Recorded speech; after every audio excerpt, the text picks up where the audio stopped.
On Saturday, Bournemouth boosted their European hopes with a 3-1 win at our local neighbours Southampton in a performance which effectively saw us put the game to bed in the first half. Whilst in the second, Saints sorted out some of their personnel problems and tactical issues. When cherries needed to up our levels, we certainly did. The home side were given a little bit of hope, but around 10 minutes later, the game was settled and restored to a beautiful 2-goal cushion. Not the first time that's happened. 3-1 to Boscombe and a lovely local away day, Tom. Happy days. Yeah, easy, kind of what was expected. I was very confident going into it. I think a lot of Bournemouth fans, understandably, were a bit like, oh God, it's one of them games we should win, a bit like Leicester that we spoke about, and they'll probably up their game a little bit. But I think it turned out how I kind of expected, in the sense that, no, at the moment, we're a level above Southampton. We just are, and they're in a really bad place. It's not like they're touching, kind of trying to get out of the... They're so gone that even a win, they're gone, aren't they? It's they're in a really bad place. And I think I said it on the previous, the best we've ever been and the worst they've ever been in terms of a league fixture playing each other. So we had to go and win it. We did it quite comfortably.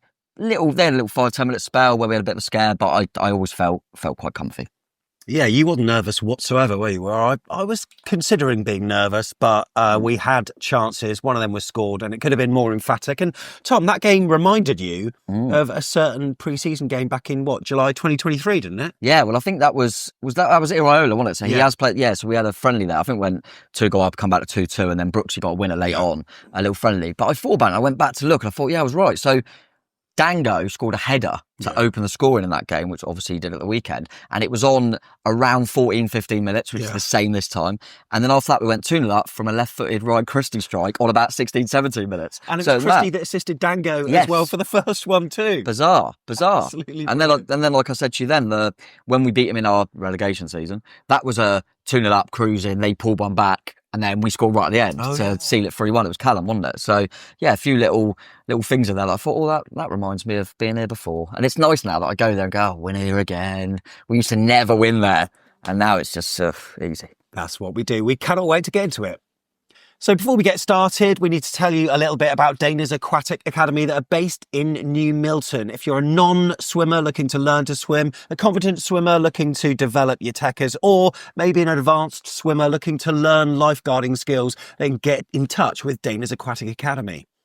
Operating on weekday afternoons, but also Saturdays in school term time. They're a local private swimming school for all ages and abilities, which is handy for you, Tom. Yeah, thanks, mate. They aim to offer highest quality of specialised teaching, catered toward each individual's lessons needs, whilst achieving a fun and enjoyable session for everyone. So running is either 1-to-1 private lessons, 2-to-1 shared lessons, or 3-to-1 small group sessions. They keep class sizes to a minimum to aid the quality of lessons to each specific pupil. And they also run intensive 5-day week 1-to-1 courses through selected school holidays to help boost confidence and fast-track progress. Just a short walk from New Milton train station, Dana's Aquatic Academy have a beautiful pool, changing rooms, a tuck shop and waiting area as well. If you're watching YouTube on screen, you can see all the information. Find out more. You can email admin@danasaquaticacademy.co.uk or check out their socials on screen and in the YouTube description. And if you mention code BOTN when inquiring, what do you get, Tom? 2 free trial lessons, mate. So you might as well put it in. Whack it in, get 2 freebies.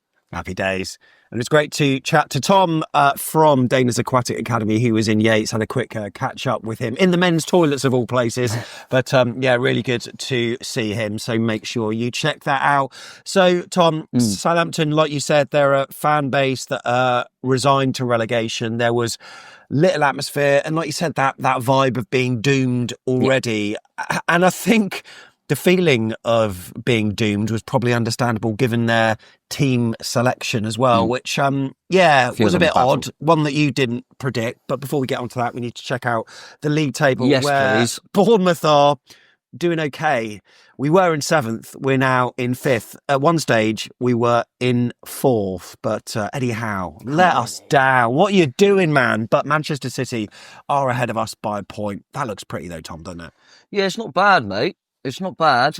So fifth looks like it's got a really high chance of being Champions League as well, which is not a bad place to be once we get a few bodies back. Maybe our record signing could come back and help us as well at some point. But no, really nice, mate. Like I say, some results went well. Even like Fulham, who look good, and we still got to be careful of them. Nice to pull Forest back in a little bit because they've been flying. And yeah, I mean, it's comfy. I mean, Arsenal in a title race. We're only 10 points behind them. So yeah, where are our opponents? Can't see. Oh. There they are. Oh dear. Right at the bottom there. Not ideal, is it, for them? And I think Football Away Days put out a tweet, by the way, saying, if someone had told me 15 years ago that in 2025 Bournemouth would be in 5th place in the Premier League whilst Manchester United was sat in 15th, I would have laughed at them. And Tom, by the way, I think that actually means we can't get relegated now. He tells us mathematically, but is it mathematically? I think it is, isn't it? We got to start singing We're Staying Up, haven't we? Yeah, I think we're safe, mate. I think we're all right. I think we're cushy. And yeah, like you say, when you see teams of the stature of Manchester United so far below, so far beneath, it is, it's pretty remarkable. And then the form table, as you can see on YouTube, this is over the last 6. Bournemouth are in 4th place. And it is remarkable, really, that our only loss in the last, whatever it is now, 15 games, is it? Was Liverpool.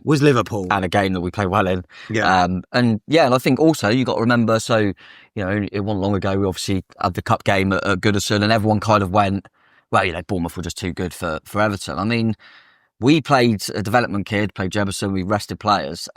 They look good. Yeah. They won again. They drew with Liverpool. Everton look good. I think, Everton are level with us, if not goal difference, in the form table. Yeah. So that, that win shouldn't have been underestimated as well. I think that's been forgotten a little bit. But, form table's looking pretty good, mate. Southampton off the bottom of the form table. Well, 8. There was a comment about you in the YouTube comments. What was it? That lad in the cap, he's really disrespectful about Southampton. He didn't use those words. Oh, did he not? No. Oh, I have to find that. Something along. But yeah, no, I agree. Anyway, I absolutely agree. And Tom Latcham, he tweeted and said, reminder at one point recently, AFCB had 10 fit senior outfield players, and he underlined the fact that the Liverpool loss, even that was a little bit dodgy. Now, the baseline track is where it's all out. Give me the base. Mate, we are flying. At the top of that table with plus 22. Newcastle United, nowhere to be seen in 2nd place. 5 points below us. Southampton, again, their home form is where it needs to be at, but it obviously is not. Minus 15, but Bournemouth in a very, very strong position. My God, mate. So look, Southampton, we always love an away day there, not because there's any rivalry, because there's clearly not because it's a derby, because we know who their real derby opponents are, even though they've played them very few times in the last X amount of years. Just round the corner for them. 35 minutes up the road, parked at Southampton Central train station, and we bumped into an ex-Saint and a Cherry in former back of the net regular Tony Funnell. Yeah, we did indeed. Yeah, we were saying to him that a few people have said you should have been in the play for both 11. Yeah, but it was good to see him, and it was good vibes walking along. Go to Yates, bit of a sing song, talk about Europe and stuff with everyone. It'd be great fun. But we went into Yates. Good sing song in there. Hey.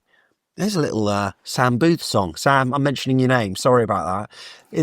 To the tune of LA, LA, LA. A few fan bases sing it. It started down in League 2. We're doing it. On minus 17. Eddie was our saviour. And then he had a dream. But now we've got Andoni, the best we'll ever see. Eastman FC Bournemouth, the greatest football team. I like that. Yeah, we still need a Lewis Cook chant. Lewis Cook chant. It needs a chant. And I think a chant, because the thing is, we know that everyone sings Lewis Cook. He plays with Philip. No, can't use that anymore. What was the other one? I don't know. He's going to captain. I don't know what. I think we should do the Phil Foden one that was used in the Lewis Cook's on fire. Yeah, what was it last? Was it the World Cup or Euros? Euros. Yeah, the Euros. Yeah, can't start a fire. Yeah. Can't start a fire without the spot. Lewis Cook's on fire, and he's playing the Scummers off the bar. Don't be. That's very disrespectful to them, not down the road. But hang on. So maybe if we can change that, it'd be nice. I think they've got an identity crisis, because there are some people on social media saying, "What? Why are you calling us scum?" I say, "Well, hang on. You're okay for Pompey fans to call you that, but so other people can't." It's a bit of a weird bunch. They can be called Saints if they want to. It's absolutely fine. They're not going to be in our league for much longer. So let's check out the team lineups then. Hey, good news from just seeing the bench alone, mate, by the way. Yes, we did say that in the preview, didn't we? That we were hopeful that Lewis Sinisterra and Alex Scott would be available for the bench, which they were. And obviously Tav, still okay, so he was on the bench. Still a few academy players in there, but obviously when you're playing Southampton, that's fine. And yeah, we went as expected. I think the only kind of conjecture was whether Tav would start. But he kept with Brooksy, and fair play to them lot. They gave him a good reception when he come off as well, didn't they, Brooksy? Done well on loan there. And for them, I was right in that they were going with the three, but I couldn't really work out why Smallbone come in, because Ugachukwu, I think, has been pretty decent. Yeah, I think he has. They brought in the young lad, Nathan Wood. He played in the first half. They are struggling for centre-halves. We said that before, didn't we? With Stevens and Harwood Bellis out, so they went with him. And yeah, I mean, they went with Suleiman. They were a bit surprised they left Diblin out. Yeah. But I think the gaffer said afterwards he kind of wanted him to be able to come on and make an impact. Yeah. But, you know, when you're 2-0 down, it's, yeah. But, yeah, one of the things. But they went with the three as expected, like I say. But, yeah, I was mainly surprised with Smallbone and Wood coming in. But, yeah, I wasn't overly fussed by their 11 anyway, mate, to be honest. And I think the game was won for us and lost for them with that centre midfield battle. I mean, Smallbone, I think, there were large sections of the St Mary's crowd that were... He got a bit of a jeer, didn't he? Jeering him off when he got substitute, which was a shame for him, because he obviously did well in the Championship, of course, and had a number of Premier League appearances, and some labelling it disrespectful, which I can sort of agree with. But I just think he was a good player as well. Yeah, the quality isn't quite there, and it and feels like he looks a bit rusty. He looks a bit rusty, and I don't know. I mean, he does look like if you order John Joe Shelby off Wish, doesn't he? He really does. It's unbelievable. But yeah, he's had some good games in the past. But yeah, he looked rusty. He didn't look right in there, and that helped us, because I thought Ugachukwu might have at least got around the place a little bit more and put, you know, Christian Adams under a bit more pressure. But alas. I was watching I think Total Saints podcast, and I think one of the guys on there, Glenn, who's written a book actually, League One -10, I think it was, and he used the analogy of trying to create a fry up with like really bad ingredients, like you haven't got bacon, you haven't got sausage, you haven't got egg, let's just stick some potatoes in there, and you know, let's just stick in some cream cheese or something else. It's like you're trying to force people into positions that not ideal for what he's trying to do, and it started off that way. I think the match got underway, and like I say, muted atmosphere. We were all loving it, of course. A little bit of we were a bit like tentative before the game, because I think, well, some of us were, because obviously this is a banana skin, but I think we started pretty well. I think we got a couple of early corners, which was good. So we set the intensity levels quite well. But then on about 8 minutes, Lewis Cook hacked down. Who was it on the left side? It was Sulemano, I think. But he didn't need to go in. He obviously it's difficult when you're in the game. He obviously felt like he could win it.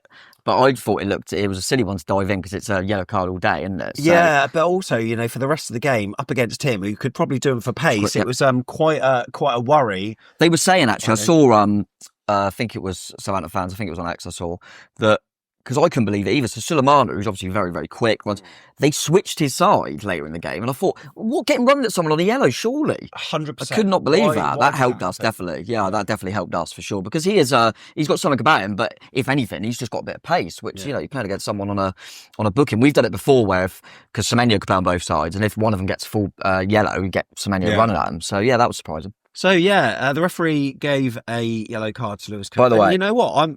I think you might be saying what I'm about to ask you. Go on. Are you going to say what I think you're about to say? I actually thought I threw up a little bit in my mouth then when I was about to say it. I thought the ref was quite good. You're saying that Gillette is the best the man can get? Well played. I just thought he didn't... Don't get me wrong, there was no massive calls to make, but he didn't... It's quite easy to just like get your card out all the time and just be a little bit all over the place. And I just felt he let the game flow quite well, but I thought he was all right. I mean, I'm sure he'd be crap in the future. He normally is. But I want to, people always say, because I always half jokingly, they get annoyed with officials. So I think it's fair to say that I thought he had a good game. We mention Gail Hope every week. Gail, that one is for you. Yeah. Clip it up, watch it again and again. Tom has praised a referee. But look, Southampton really weren't at the races, and Bournemouth were dominating play, playing a lot in their half. I think one of the key chances that we forged out early on, Lewis Cook, were deep cross for Rhetoric, who didn't quite get his bearings right with the header. He did later on, though. Did indeed. My God, Ryan Christie, man. I mean, that's our 10th goal from a cross this season. Dango's 6th goal this calendar year. And my God, what a cross. Yeah. Lovely little deft header from Dango. And I think it was telling that everyone turned to Ryan Christie when that ball went in the back of the net, not necessarily Dango, who does deserve praise for being in the right place at the right time. Good knee slide. He's getting good at them knee slides. But what a cross from Christie. Unbelievable cross. The bloke was sensational game, wasn't he? But yeah, great cross. And Dango, we know he's good in the air. We've never seen him good in the air. But yeah, if there are any Southampton fans watching, he's not a striker. We haven't got one.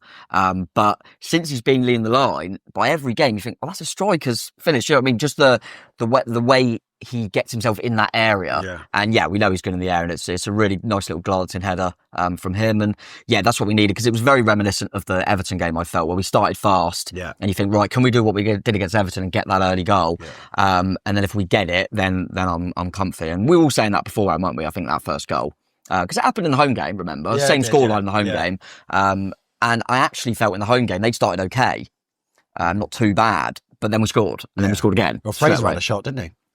Oh, where was he, by the way? Hayden, I think. Hayden. But, Christie, I think that cross alone deserved a match of the day montage, but he wanted to make sure of it.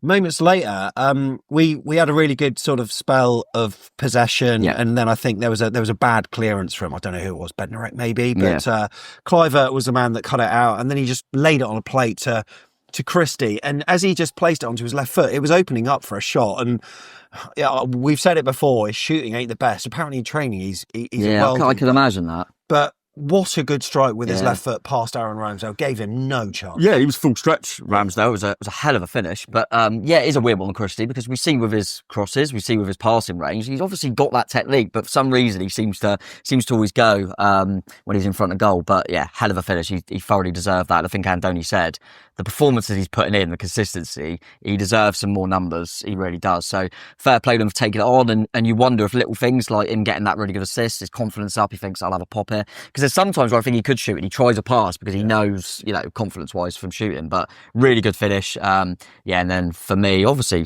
a long way to go, but I thought, job done. Can we just talk right now? This happens again later on when we score a third, about these goal celebrations that players do. What was there? So that one, That one.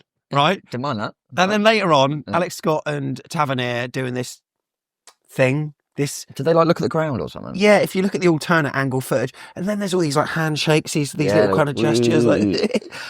I don't. Perhaps I'm too old for it. You are so old. I mean, Tavernier did about 3 separate celebrations with different players throughout the whole thing. I just find it a bit too much. Whatever happened to the genuine glee from scoring, like Alan Shearer just running off and celebrating? Back in my day over here. Did you see with the third goal, Semenyo just fall on the floor like a lunatic? They were buzzing, mate. Don't worry about it. Don't worry about it. I enjoy him. And to be fair, even though I will always love the guy, it's better than Sankey getting the mask out. Yeah, that I went too far. Yeah, chuck on a mask. Yeah, I mean, who would then go and buy the mask? Do you know what I mean? It's just ridiculous. I forgot you did that. No, I've still got it. It's unreal. But look, for all our attacking nous, we were also, when we needed to be, very good defensively. We had a really good little spell of possession where Christie played this ball through to Cliver and it looked like he was on goal, but last-ditch challenge from Saints, not sure who it was, but then they went on the counter-attack. I think Fernandes then ran through the centre of the pitch. Walker-Peters crossed in and it looked like the ball just had to be tapped into the back of the net. But Ilya's a Barney, man. I mean, Howson's been the man that everyone's been talking about recently. Like, Zabani's levels are right up there, but Howson, I think, for the goals he's scored and for some of the things he's done. And I think the fact he's come out of nowhere, he wasn't starting. And he's the younger player. Yeah. Let's not forget that Zabani's still a youngster himself, barely out of nappies. But what an interception he made to stop a certain goal for Saints. Yeah, it was tapping, wasn't it? And I didn't realise till afterwards if it was like a block or what, but he just gets there first. Yeah. I mean, the endeavour to get there is incredible. And we're playing the way we are attacking-wise, but it's because they trust what's behind them if they do get countered. And Sabani is an absolute wall, mate. He honestly is incredible every game. So, it doesn't really surprise you when he blocks it. I think Kepa goes and taps him and... it was a big moment. They look like obviously we didn't in this game, but they still look like a side for all our offensive play. They're desperate to keep the ball out the net as well, which is lovely. For all our praising of certain players, there are some that might go under the radar here. So look, we've talked about Christie, but what about his midfield partner, Tyler Adams, mate? Because, you know, we probably could easily go through a show and not even mention his name, because the work he does is very understated, but it's so important, isn't it? Yeah, you'll need that sort of player in there, and I think Lewis and Christie were doing a magnificent job. But sometimes you can't coach kind of the way he smells danger. Yeah. And you know, Cook and Christie haven't got that. They're unbelievable as a pair, and I'd never mind them two playing together. But in Adams, you've got something a little bit different, and it's like winning a 50-50 or winning the second ball was a goal to him. I mean, he won't not win it, and he's absolutely brilliant. And I just honestly now, I mean, I remember we had him for a while, and obviously his injury problems. You think we spent a bit of money on him. Now I'm going, bloody hell, we should have paid double what we paid for him. I mean, and there's no surprise that Christie's flourishing even more. Clivert just in front of that is flourishing even more since he's come in. Suddenly we're better defensively since he's come in. I just think he's just imperious every game. And yeah, him and Christie at the moment have just been magnificent, absolutely magnificent. And yeah, like you say, you mentioned all the players, and he's one of the ones. I think just mainly because of the position. It used to happen back in the day with Sermon, didn't it? We never get mentioned. That's true. Ex-gun. Saints. I'm trying not to be disrespectful. It's just in my vocabulary. Muscle memory, Tom. But yeah, obviously, I think Andrew Sermon works with them now, doesn't he? Yeah, he does. Yeah, he used to work for us, but then he decided it'd be better off going to them. Yeah, no, it's probably easier to climb up the ladder there. But yeah, that sort of roles kind of get understated sometimes, don't they? But it's so important, and yeah, Adams has been glorious in there, mate. And I love watching him. Really, him and Christie. I think I said it to my brother.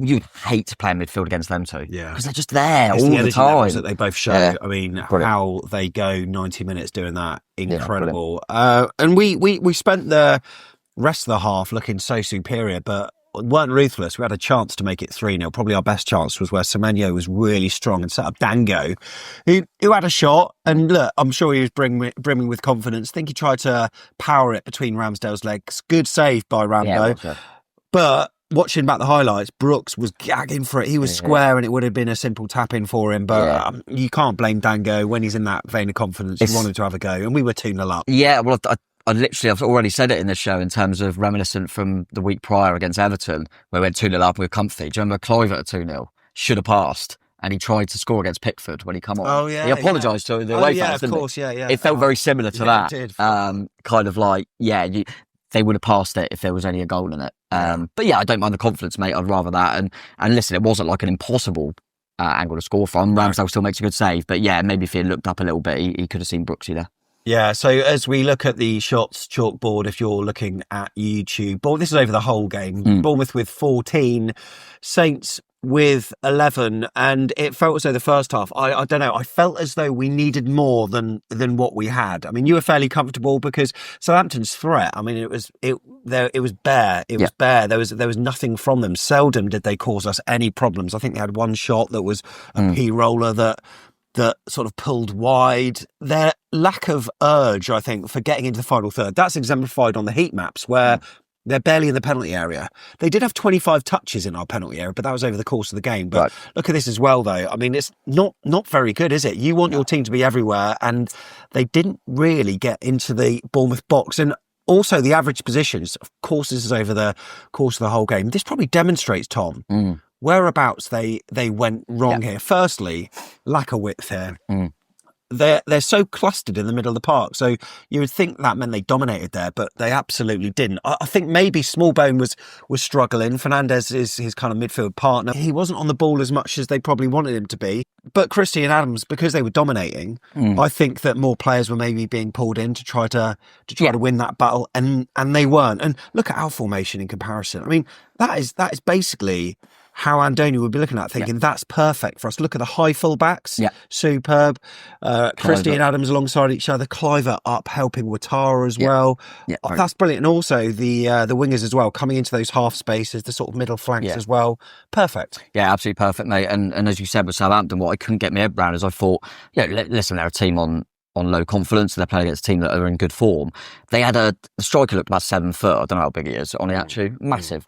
They didn't get any width. Why are they not just thinking, right, get the ball wide, get some balls into him?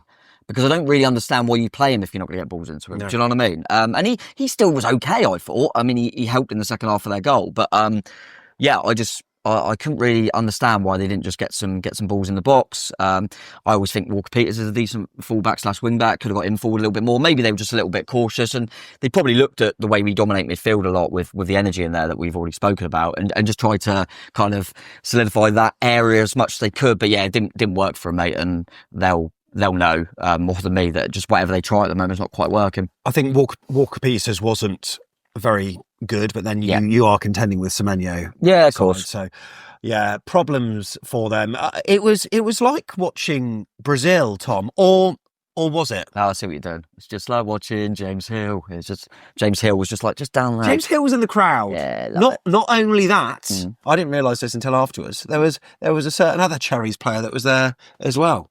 Croupy. Yeah. Croupy there. Yeah. I've seen on the screen. Yeah, Bournemouth tweeted, and there was a photo of him. So he's there scoring worldies for Lorient like a day or two before. Yeah. Was it a day before? Yeah, it was like the night before. Right? Yeah. And then he comes and watches our team smash the Saints. Superb. And also, not only that, but Chris Smith as well. Yeah, CBS was in there. It was a nice little... Hilly was loving it. Yeah, but he was.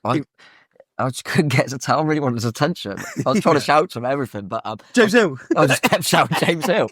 But Matt was behind us. He put it in the in one of the Twitter comments. He's been on Faghouse before, and he was like, "Who's Jozil?" Oh, but that was you saying James Hill. Yeah, just trying to get his every chance. Short, yeah. James Hill. Good news is I don't know if Andoni would like it too much, but he's said that he's back. Yeah, so that's a great option to have as well. I think everyone forget how good he was in that period when he come into the side. So that's a massive positive, mate. But I always love it when a player's in the crowd. I remember Ramsdale was in the crowd once for when he was playing for us. Obviously, you don't get many players coming the away end. It was nice to see. That was against Watford where we lost 3-0. We got battered, didn't we? Yeah, got battered. One great. Did we get relegated that season? Probably. We had Ramsdale. Yeah, we did. Yeah, wasn't particularly great, but in fact, when we were doing Faghouse just before, I saw Alex Deutsch, who was with CBS. I didn't realise because he had like a balaclava on and like keeping his. Bill Smith. Yeah, he was. Love that. Love that from him. But he knows who he is. Have you heard about this? What? Apparently Clivert gave his shirt to a Saints fan. Oh, I heard that. Yeah. All right. Fair play. Sometimes it's always good to do charity work. He could be a Dutch fan, or probably. We don't know. But either way, fair play, I think, to Justin Clivert. My partner Lucy would have preferred that. That's what I'm saying. However, look, confidence was high at half time, came out for the second half. Good reception for Ramsdale. You might not have seen it, but he gave us a big applause when he came down to our end, which was really good. And speaking of applauses as well, it was great for the Cherries fans and also the Saints fans to remember Ian Still, the lifelong Saints fan who passed away after a battle with cancer at the age of 52 years old. So that was on 52 minutes. So fair play for that. They made some changes, didn't they? And some changes, and which helped them, I do believe. Yeah, I'd say so for sure. I mean, obviously they made the two at half time, which I definitely thought Ogochukwu would come on. I thought they would have brought Dibden on, but it was only like 10 minutes in the second half, wasn't it? They brought Dibden on for small bone, and it did help them, gave them a bit more energy. I do always say, and this is not trying to be disrespectful to Southampton because they were much improved in the second half. I do think it's easier when you're 2-0 down to play with a little bit more, the game's kind of, there's no pressure on trying to keep, do you know what I mean? But they did huff and puff a lot more. But as I say, again, like the Everton game where we were 2-0 up at half time, that was the same that happened at Everton. I do think it's a bit of a game plan from us to, with the high intensity and energy in that first period. If you get the goals, then you don't need to run around like headless chickens now. You've got a 2-goal lead. Yeah, that's right. I think we've got so much confidence in ourselves defensively now not to concede many chances. And as we'll come on to, as soon as obviously Everton never scored. As soon as Southampton did score, we just went, turn it up. And then we went and scored. So it was perfect for us. But fair play to them in terms of, where they are in the league. They got kind of booed off. They're 2-0 down. They probably just want the game to end. They came out and showed a little bit of fight for the fans, didn't they? Which, you got to give them that, I suppose. Yeah, they did. But then, we could have put the game to bed during that half earlier than what we did. I think Justin Clivert had the ball and a little bit of a step over, freed some space, played in Semenyo. Kirkes was making the underlap. I thought at some point he's going to get to Kirkes. No, don't worry about it. There's about 50 players to take on. It's fine. He rounds one, rounds a second, rounds the 47. And then he gets this shot away, which was, I think it was going to rattle a crossbar. Yeah, maybe. Maybe I'm not sure if it's Bloody going in. Ramsdale. If you look at the slow motion replay, the ball just jumps up as he hits it, which is quite often what must happen to Semenyo, given a lot of his shots seem to go high. That happens a lot at Southampton, by the way. Do you know Harry Hart's penalty? Oh my God, yeah. Pop up. I think Harry Kane had it once It's as still well. in orbit now, I think. But good save from Ramsdale. Yeah, great save. And from the subsequent corner. I didn't realise how close it was. My God, man. The goal time technology. Most of the ball is over the line there. So close. So close. But really good corner. Christie with a header. Is there nothing this guy can't do? I honestly don't know now. Honestly can't get my head around it. But yeah, I didn't realise it was that close till I saw the image. But yeah, as you say, mate, good, nice little start the second half. Always good to come out the traps early. And obviously, yeah, we're so close to getting the third. And then you don't know what the score would be then if you get the third. Do you know what I mean? But yeah, they got away with that one. Can I say something? A lot of media attention always goes on Semenyo and stuff. And I know that people are starting to mention Christie a little bit more. Kirkes gets a lot of the limelight, etc. Dean House and Zabani. Yeah.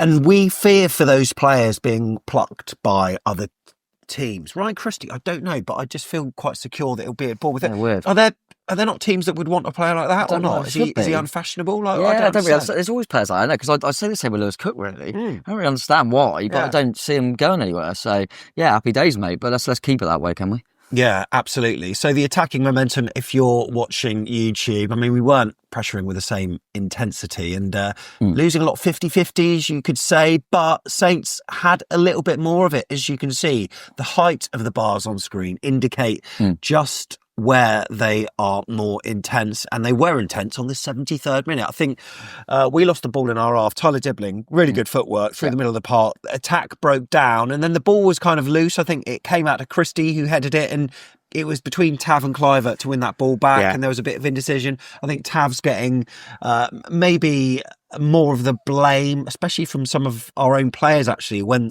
the ball hits the back of the net, a few players turned to him and sort of complained. Tav did say afterwards, didn't he? Because obviously he ended up scoring. He said that it was my fault for the goal. And I think he's kind of going, and he should just go full out in that. Yeah. Is it a case of being out injured for a while? I don't know. I'm glad he takes responsibility for that, though, because a lot of players wouldn't even mention that and they would gloss over it. So fair play to him for that. But then the ball was worked through to, I think, eventually fed to Soleimano, who just took a snapshot with his left foot. Kepa could do nothing about it. Good finish. And 2-1. Zombie Nation rings out around St Mary's, which is a bit ironic given that that's how their team were playing for most of the game. And then this could have been a turning point, but after that they had a bit of the ball, but can't really remember anything of note. There certainly weren't any chances that Kepa had to deal with.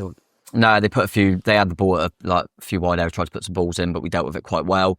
And then you're just hoping that we could see it out. I was always pretty confident, but you never know. It's 2-1 at the end of the day, anything could happen. But I just felt that now they had a sniff that they would just leave themselves a little bit more open. We got some subs now to bring on. Tav's just come on the pitch, for example. We've still got Semenyo on, Dango, and you think we could get in behind on the break, and that's obviously exactly what happened in the end.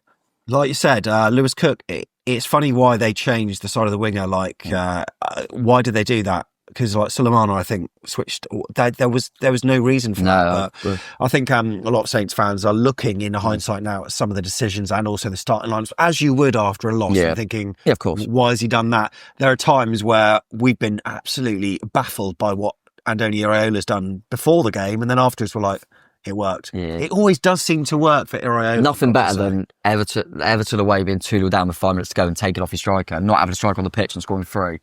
Incredible. But look, if you want to know an analogy of Southampton's season in a moment, the self-destruction that nearly happened was when Walker Peters nearly headed it into his own net and Ramsdale had to make an acrobatic save. My God, man. I still can't work out what he was trying to do, really. He was trying to do a cushioned header back to Ramsdale. It was never going to be cushioned by the way he went for it. Yeah, that was a good save from him. That's the thing that's, again, and they've done this a few times, like worry over Southampton, is they've just let him free. They've just lost 3-1. The goalie played well. Yeah. Do you know what I mean? That's the problem for them. Their goalkeeper keeps playing quite well. I wonder what stats will be, actually. It'd be interesting for you to maybe have a guess later on at what Saints player scores the highest. I mean, could it be Ramsdale? I don't know. It could well be. It could well be. He did concede 3, but... Yeah, maybe Soleimano because he scored. But yeah, I know what you mean. But yeah, and then it was just... But as I say, so as soon as they get their goal, we then have a chance, and then it wasn't long later till we can wrap it up Tie a bow on it. Brilliant. Alex Scott was one of the players that came on. Nice little touch when he come on, I thought, by the way. He's been out for a long time. Really good. Put Semenyo through, who then found Tav, and what a strike, by the way. You know what Tav's going to do? Worked onto his left. Yeah, he's done that so many times. Normally by the way, post. that if you watch it back, that's got the best goal sound you'll Straight ever up. hear. You can hear the ball cannon off his left foot. You can hear Ramsdale's touch. Was Ramsdale at fault there a little bit? Did it seem to go through him, or was it just the sheer power? Yeah, I'm not sure. I don't think it's a goalkeeping error, so to speak. But yeah, I suppose goalkeepers would. It seemed like we all knew what Tav was going to do, so maybe he should have guessed it a bit better. But yeah, Tav's very good at that, cutting into his left. Normally it's the post and it comes back and we miss, but went in the bottom corner. And as I say, he's been out for a bit of time, Tav. He always says he wants more numbers. He's just come on the pitch and been partly at fault for their goal. Yeah.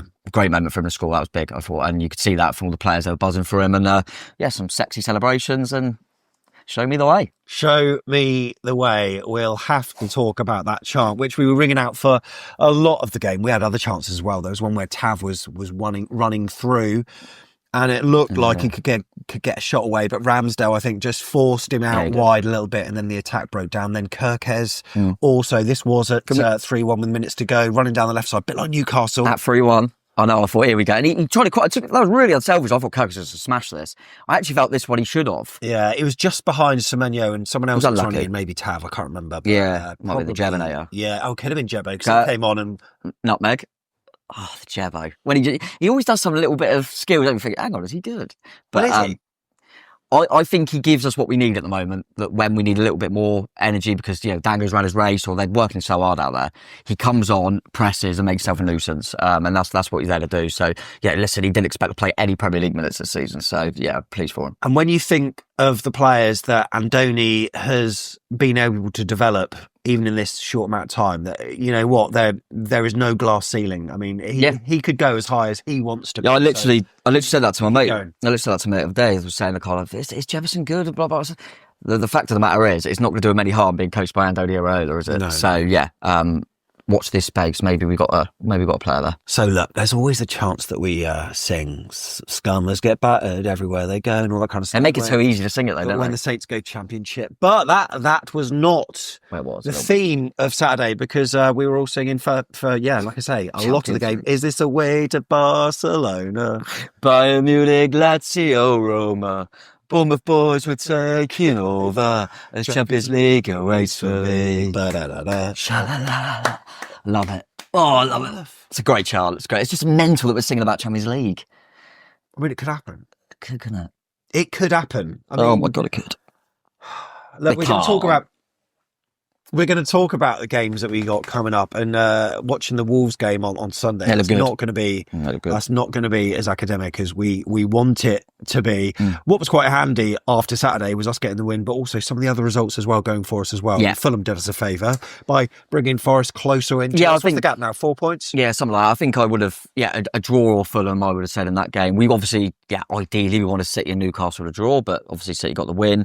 Probably more wanted that because I just think City are going to go off a little bit now. I think they're going to be. I think, if I'm being honest, I do think that it will be Liverpool, Arsenal, City as the three, and I think us, Forest, Chelsea, which is mental. Us, Forest, Chelsea. You never know. Like a Fulham and Villa could come back. I mean, Villa, I don't know what's going on with them. They're obviously concentrating. They've got Champions League and stuff. You never know. Someone like Rashford could really get them going as well. So there's still loads of teams in there, mate. But yeah, that was a big one. Them dropping points to Ipswich.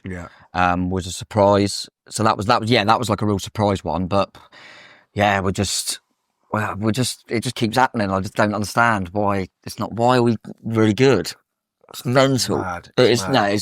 We just got to enjoy it, though. We've got to enjoy it because it's not going to last forever. Well, that's the thing. Football is cyclical, and it just means that these things just go round and around and around. And this good feeling, just embrace it, enjoy it, because at some point, could even be next season, we might just be like a top 10 Premier League side, or mid-table, mid-table in the Premier League. God, how we've fallen. But you know what? As long as all of the action off the pitch keeps on going as well.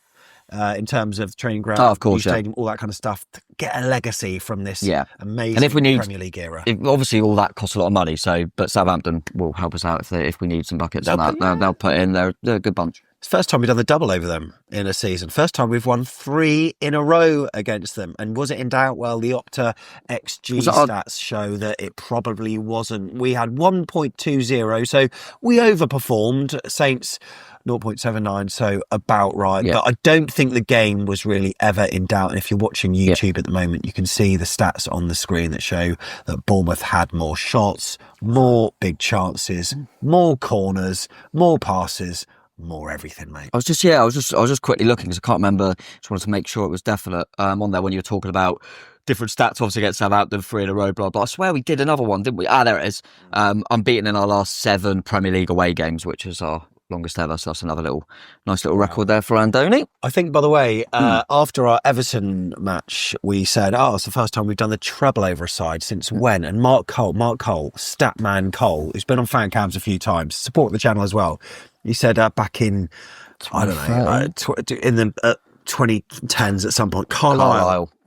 I think it was the season. I might be wrong. How do you remember that, Mark? Do you remember when Wigan won the FA Cup? And we were the team that lost to What, they beat Man City, didn't they? Yeah. And people forget, actually, we didn't lose to Wigan in the first leg. But we played them, and then it went a replay, and we lost. Do you remember? Yeah. But before Wigan, we played Carlisle, because I went up there. Did you know Kane scored? Yes, correct. Yeah. But, I remember beating Carlisle in that cup run. So maybe we beat them both in the league and then beat them in that cup, I think. But, credit to you, Mark. Lovely little stat. Lovely little stat. Well done to you. So then, man of the match and ratings then. Is it, trying to do a Bournemouth one is probably quite easy, is it? I think my man of the match will be the same as the stat man of the match and the same as every man of the match, which is Ryan Christie. Because not only was he brilliant and deserves man of the match, he then, for the stats wise, he also gets a goal and an assist. So he's got to be there. I want to make a shout out if I had to say someone else for Tyler Adams for sure. But we've mentioned him enough. But yeah, obviously Christie gets it. I was going to say it's going to be Sulemana for his goal, which it is, or Ramsdale because of his saves. But Aribo done all right, to be fair, in the terms of stat wise. Actually, I think I said it in the preview. I think there's something there with Aribo. Yeah. And I kind of feel for him at times. I think it was second half. They moved him into the back 3. Yeah. And I thought that doesn't suit him. Not that he does a bad job there, but yeah, I think he's someone that's handy for him. But yeah, that doesn't surprise me. Those stats really, mate. Christie was always going to bloody win it, wasn't he? Absolutely superb from us. And Ryan Christie, even James Alcott, the man himself, friend of the channel, he underlined how important he is by tweeting that he's made the most ball recoveries in Europe's top 5 leagues this season. There's some big names there, mate. Saicedo, Diodalo, Kimmich, yeah. Yeah, Pedro, yeah. It's a good little, I do think that's like people always go on about, certain stats that are nice on the eye. I think them sort of stats are big, recovering the ball back. I mean, that's massive. And it's very telling that Bournemouth, obviously Ryan Christie are in there, but Ola Aina's also in there for Forest. Yeah. And Bournemouth and Forest are having an amazing season. And I just think there's such a, it's such a thing that goes under the radar, but you've got to have that sort of player, and Christie's just relentless, isn't he? I think some Saints fans were obviously aggrieved at having lost to their local rival. Even on some of the forums, there was a little bit of banter going on at full time and mentions of, buckets. We should have our own bingo when it comes to playing Saints because they always mention the same things. But there was one person who was very magnanimous, and we just want to echo what he said because I thought this was great from a Saints fan. He said, "Well done yesterday, Bournemouth comfortably deserved the win and a class above. We had a 5 to 10 minute spell where you lot managed it well and took the sting out of our momentum, and I never thought we had a serious chance of getting back into it. Light years between the sides at the moment. Spoke to a few of your fans both before and after yesterday, and all were sound and very gracious. Hope you lot make it into Europe this season and can keep hold of your manager." That's lovely from there. And there's plenty of vlogs, by the way, if you're short of gorging over it. We put together a little vlog thread on X yesterday where we put our own up there. Colin did hers, Katie Moody did hers as well, and then a couple of ones from Saints channels as well, including Matchday Vlogs. Football Martin's another one. I think there's a Jimmy Cheese channel, and there's another one from a Bournemouth fan. I can't remember his name, but he focuses specifically on some of the Saints fans that are getting a bit riled by some of our arrogant chanting. But look, now the tables have turned. How the tables have turned. Now look, you watched Liverpool versus Wolves on Sunday. They're our next opponents, our next 2 home games. Sandwiched in between them, of course, is our trip to the Amex. But Wolves is not going to be easy, is it, mate? I thought they were very good. I think, joking aside, because I kind of say it because obviously they used to have Gary O'Neill, but they do look better now. Yeah. They do. And I think keeping Cunha was massive for him. He scores a brilliant goal. And I felt they were unlucky not to get something out of that Liverpool game. I really did. I thought, again, which the same as what happened to us, They got every decision going. Liverpool was incredible. Honestly, the first half was absolutely mental. I was thinking about 5 counter-attacks Wolves had. The Liverpool players pulled them down. And none of them got yellow. It was incredible. But Wolves played really well. They're getting more solid at the back, and then they've always got a threat with some of the pace, and as I say, with Cunha. So that will not be an easy game, mate. It'll be a really tricky one, I think. And they need points as well, because they're still, surprises like Ipswich grabbing a point, off Villa. They're still, and Everton have picked up, so Wolves will still be looking for points. So yeah, it won't be an easy game, mate. You can only win one. Which one? I knew you were going to do that. League or Cup? Oh. Difficult, isn't it? It's really difficult. Before this Southampton game, actually, and before the results went the way they did, I said there's a lot of season to go. I still think we'll get top. I would rather win the cup game, and let's try. Yeah. But we could go and get City away in the next round anyway, and blah blah blah. It's gonna be very. There is less games in the cup to win, but cup would be lovely. But we can get Champions League football. I'd rather win the league game. There you go. What about you? I think the cup. I would rather win the cup. The league game's first. Let's just win that and then go from it. You know what? It's like we're not going to win every league match between now and the end of the season. No, but there is a chance of winning 4. Well, exactly. Yeah. And I think that if we are going to have a little blip, let's just have it now and then motivate the players to do better in the next fixtures, maybe. Yeah. And I think, from our next 2 games, so we've got Brighton and then Wolves. Wolves then Brighton. Brighton's not going to be easy as well. I'd rip your hand off 4. Rip your hand off for 4. Yeah, would you? Yeah. I think we can. Yeah, but Forest battered them. They did, but then Brighton just went and battered Chelsea twice. Well, that's how mad the Premier League is. Yeah, it's mad. And I just think, it's a difficult away game. We've had such a good run away from home. That surely can't last forever. Yeah. But I would take 4 out of them 2. I think they're difficult games. Whichever way round it is, I would definitely take 4 out of them 2, mate. And the run we're on at the moment, if you can keep kind of unbeaten, that'd be lovely. But no easy games, mate. We've done them. The easy games are gone now, so we've got some serious games coming up. I just don't want the feeling to end. I don't want the feeling to end. It won't, mate. We've got a few games yet. Yeah, but can I just say something? Go on. How are we going to afford next season? How are we going to afford it? Cross that bridge when it comes. We pride ourselves on documenting every single game. We might need people to join Kofi. Yeah. And, by the way, you did your player ratings on Kofi, didn't you? Christie was your main man, right? Of course. Some other notable mentions, because look, I don't think we even mentioned Dean Howson yet, have we? No, because he's just consistent as ever, isn't he? I don't think anyone had an off day. Like I say, I thought everyone was pretty good, pretty consistent. David Brooks, I don't think mentioned his name once. Was fine. Without being spectacular. But yeah, I think if it wasn't Christie, obviously centre half as usual. But I thought Tyler Adams again. Sensational. So, yeah, and you got to make a case for Dango, who's looking like a striker now, which is remarkable, really, mate. But I think if everyone can just sign up to Kofi, that'd be lovely, because we might get to Europe, and I can't afford it. I don't know what I'm going to do. Yeah, so Back of the Net is a passion project with the aim of creating high quality fan media content. And by the way, some of our content is being used on Premier League Fan Zone. Oh, lovely. So I don't know how you watch that. I think it's like a global thing. So Tom's appeared on that, and you can see a bit of our vlog content, which is pretty good. And by the way, there was a comment in a vlog recently about why are you guys not being invited onto the overlap? We were, but we're too big for that now, aren't we? Too big for it. Are we not telling them why we didn't go? Are we doing it or not? I don't know. No, we'll save that for our Kofi people. Oh yeah, we'll save that. I love having you. But we're not going. Your support, by the way, is huge for us, for Back of the Net, to enable us to bring this content to you, and we're trying to get it more regularly and more high quality. So if you want to join us, it's afcbpodcast.com/coffee, and it's just our monthlies get put onto a Telegram group where there's lots of chat going on. Obviously, sometimes the breaking news happens there before I see it on Twitter, which is mad.